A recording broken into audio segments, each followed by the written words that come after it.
Hello everybody and welcome to Sin City Living. My name is Jason. I'll be bringing you today's video. Just had a few things I wanted to go over real fast. First, our usual shout out of appreciation to all of our patrons out there. We appreciate all those tips and support, and hope you guys are enjoying the videos that we put out for you guys exclusively every single week, including the How to Deal Craps instructional set that is ongoing. And if you're curious about it, go ahead and check the description of the video down below. And also, I wanted to go over, we've had a couple of questions about the this little neon light thing that we've been putting on some of our other videos. So if anybody's interested in one of these, just shoot us an email at sincitylivinglv@gmail.com. And so I did another test of our live stream, another attempt to do the live stream. So I now know that I have the right equipment, the right camera, the right programming, able to get all of that done. Unfortunately, what I did discover is that my computer was not strong enough, was not powerful enough to be able to encode and upload it as an actual live stream. So I'm going to continue tweaking with that, although it may turn out that I'm just going to have to wait until I can afford to buy a newer, more powerful computer for that. So that will be on the list. So it does look like live streaming may not be as upcoming as I was hoping. It's going to take us a little bit of time to generate that up.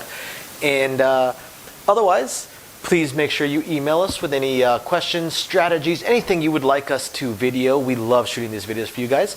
If not, I'm going to go straight into today's video. So for this video, it's going to be another in kind of almost the series that we've sort of been doing on just the mindset when you play craps. And for this one, the question that you need to ask yourself when you come up to the table is, what is your goal? What is your goal? And I don't mean it in just what is your goal of how much you want to win, although that is certainly part of it. You really need to have two ideas of what is your goal. One, how much do you want to win? And two, what length of roll are you targeting? What length of roll are you shooting for? If you are shooting for, if your goal is to target those rolls that are 5 rolls or less, then you should use that target, use that goal to adjust your strategy. The thing about playing craps is you don't have to be pigeonholed into one strategy. You can play any kind of strategy you want. Now, we've mentioned that there are only 4 core strategies to craps. That's it. There's just 4 strategies and 4 strategies only. But there's a lot of variations within those strategies. So let's look at it. Let's say you're targeting rolls that are 5 rolls or less. Well, if you're targeting 5 rolls or less, then what I would recommend is the strategy. You might want to look at the dark side strategies. And if you're targeting 5 rolls or less, regardless of what the point may be, let's just let the dice pick a random point for us. Well, that'd be a bad one because you would lose your don't pass. The 6. So we would mark the 6. Well, if you're targeting 5 rolls or less, at this point, I recommend doing lays. Do a lay. If it's a 6 or an 8, maybe you just do a minimum lay. If it's a 4 or 10, maybe you do a maximum lay, because you're shooting for those, you're hoping for those rolls that are very, very short. Since you're hoping for those rolls that are very, very short, you want to get paid as much as possible on those rolls. Now, if you're looking for 3 to 5 rolls, then maybe you do some don't comes as well. You do a few DCs, you travel behind a couple points, maybe you do some more lays just to make a little bit more money. And you hope for that 7 out. You hope for that roll that is 5 rolls or less. 5 rolls or less, you could generally assume that there's not a lot of likelihood of a repeater of the same point rolling. Now, maybe you're shooting for those rolls of, say, the 0.7 outs. That's kind of a tough one to target, but that, again, you would look at doing maybe a don't pass with a maximum lay. Regardless of what the point may be, you would want a maximum lay.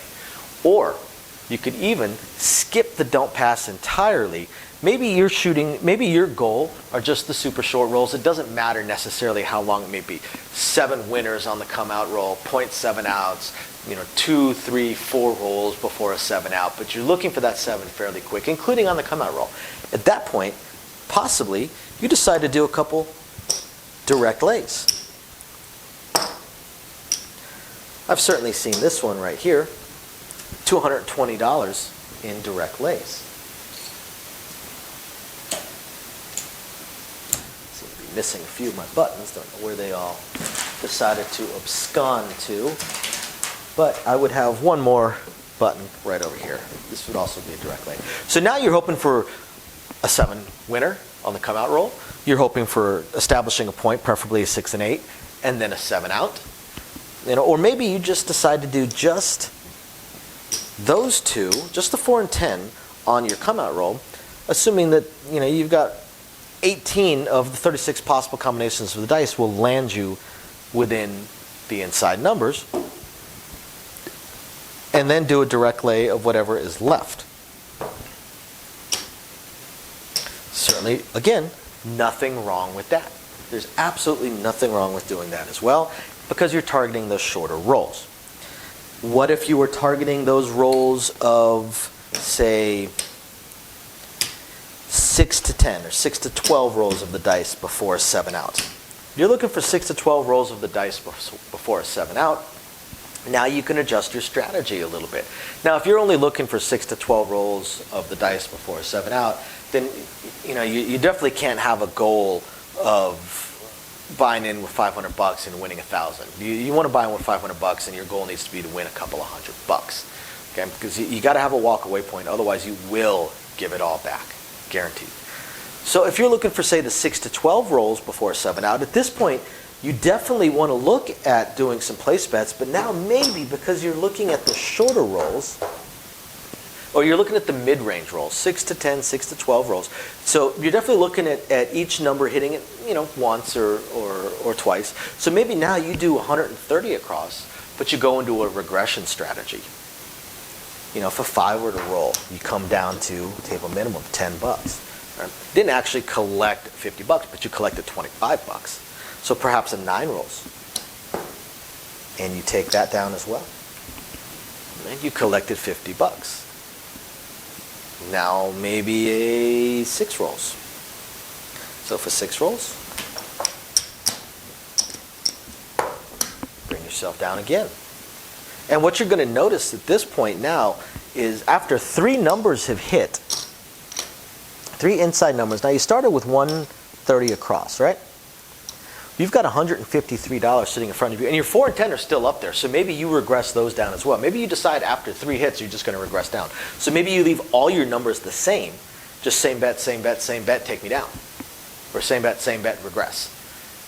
That's definitely a possibility as well, where you leave them up and regress them down after a certain number of hits.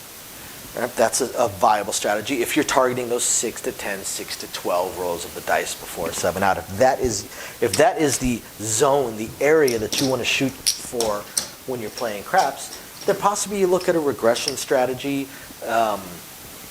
Maybe you look at a come bet strategy, because when you're looking at 6 to 12 rolls of the dice before a 7 out, you're definitely looking at a couple of numbers repeating.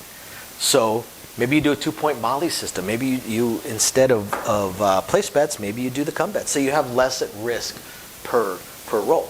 So things come in, you go ahead and do, we'll do 3, 4, 5 odds. And go ahead and, since you want to do a 2 or 3-point Molly system, you would have another come bet out there. If it hits the same number, then you're going to be off and on. You're going to go ahead and collect your $70. If it's another point, then you do your odds again. And maybe if you're doing a 2-point Molly system, you just sit back and wait. If it's a 3-point Molly system, you would have a third one out. And then you just go from there. Now the beauty with both of these strategies is that while you're targeting the 6 to 10, 6 to 12 rolls of the dice, should it go longer than that, you're still in the game. It's a lot better than the people that I've seen that will play something like 130, 135 across, hit 3 times, and take all their bets down and wait for the next shooter. By regressing down or doing the come bets where you stop after 2 or 3, and then just, if one of them comes down, then you put another one out. So you stay at 2 or 3 come bets. The thing about those regressing or doing the 2 or 3-point Molly system is that you're always in the game. You're going to collect, you're going to be in the profit within 6 to 10 rolls of the dice, but you're still in the game as well. So should it go 15, 20, 30 rolls, while you're not going to make as much money as someone that did a mid-press or a power press from the get-go, you are still going to be making money. So that's why things like the mid-press are so fantastic, right?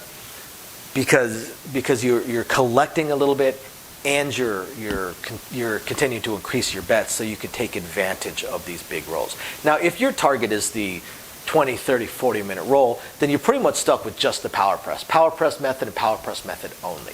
right? And you may not even look at a specific number of rolls. Maybe you're just looking at a specific number of hits. You can also say, you know what, I'm going to target a number hitting 4 times. That's my goal. It's unlikely on every single roll, but it can certainly happen. It can also certainly happen within a 5-minute roll. So now at this point, maybe you do 52 across or 64 across, including the point, and you full press, full press, full press, take me down.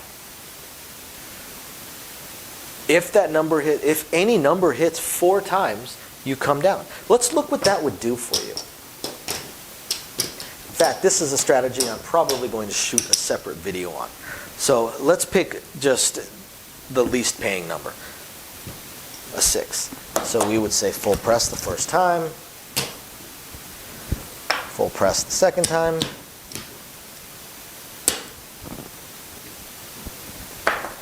full press the third time,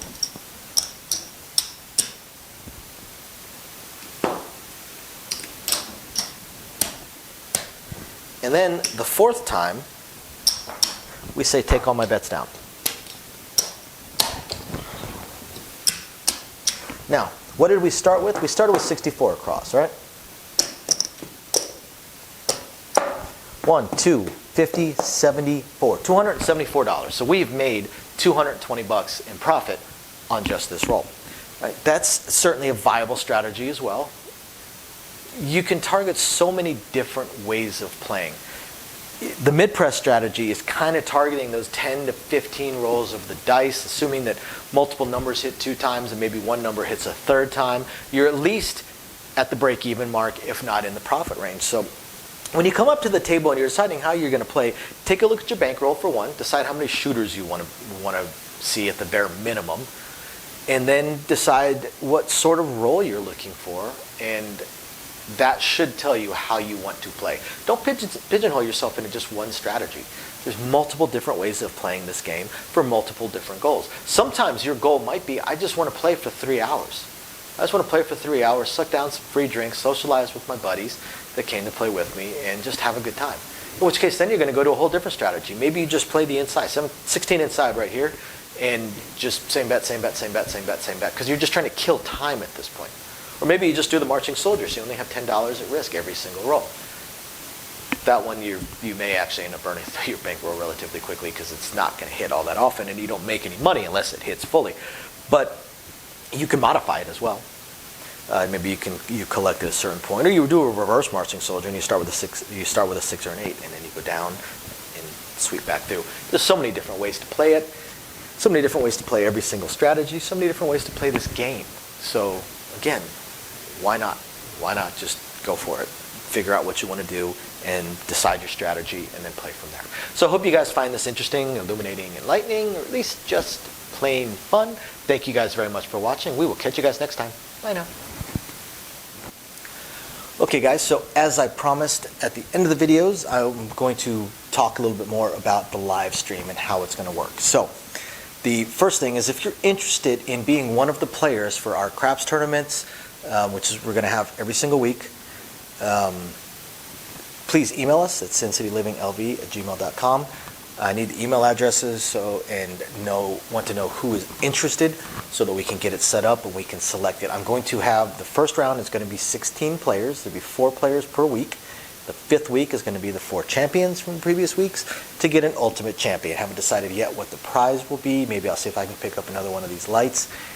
But we'll have some sort of prize for our champion. So please, if you're interested, email us. I want to pick the first 8 players, the first 2 weeks worth of players, so that we'll have the first 4 ready for the first week, and the other 4 will be kind of backup, just in case somebody has connection issues or something comes up and they're not able to play that week. Then I've got the other players on standby, so I can just bump one of them up and maybe shift the first person down or something along those lines. The main tournament is going to be Thursdays at 6 o'clock my time, Las Vegas time, 6 p.m. Las Vegas time.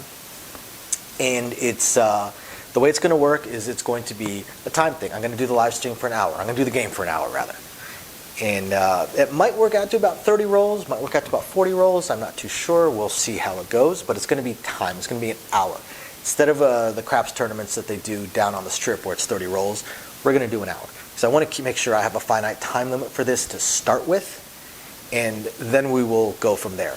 I'm going to find a way, either a Discord or a Zoom or a private chat room, some way for the players to be logged into something where I can communicate with them on my second computer so that they can tell me what their bets are, what they want to bet, what they want to press when something hits, without me having to scroll through the full chat of the live stream itself. I'm not going to be able to keep an eye on that, and if we have enough people watching and chatting, it could be difficult to keep an eye. So I have to figure that part out. Another reason I need the emails, so I can communicate back and forth with the potential players. So if you're interested, again, please email me. Eventually, just pretty much everybody's going to have an opportunity to be in on these things, because we're going to do multiple ones. I'm also looking at probably doing a second craps tournament, maybe late Wednesday nights, possibly, I'm not sure, where I'm going to do it a little bit different. The second one is going to be, instead of 1 hour and then whoever's got the most chips is the winner, because those craps tournaments tend to have really weird strategies. They're not normal strategies that you'd see in normal play, because you're competing against other players and you just want to make sure you have more chips than them by the end. What I'm going to do with the second tournament is, instead of a weekly winner, we're going to play for an hour, and then I'll keep track of how much money people still have on their, or how many chips they still have. And then the next week, same players are going to keep going. Basically, this game will go until the bankrolls end, until we have one person with money left, or chips left. Again, there's no money involved in this. So once we have one final winner, so people will drop out as their play money bankrolls expire, as they run out of chips. So that one, I'm guessing we'll see some more normal strategies, the kind of things people actually play when they're actually playing craps. And then eventually we're going to add baccarat, pai gow, 3-card poker, blackjack, of course, to these tournaments. Whatever we can, to these live streams and live stream tournaments. Whatever we can, when we can, as best we can. We're going to have to figure it out as we go. We have a lot of time constraints between me working full-time plus a child. But we're going to do the best we can. We're very, very excited to have this going. And we also will try and pick a day or time where I can do a patron-exclusive tournament, or two. We'll see. We'll see how many of our patrons are interested, and see if we can't get that going as well, where it's only on the patron site. So definitely stay tuned, guys. Please, if you're interested in playing in one of the tournaments or partaking in our live streams, aside from just the chat, obviously it's a live stream, please watch, chat with us, let us know how it's going or what you think, and otherwise, please, again, email us, sincityliving.lv@gmail.com. Otherwise, I hope you guys are enjoying the videos. Any suggestions, please hit us up. Thank you guys very, very much. We appreciate every single one of you guys, and we will catch you guys next time. Bye now.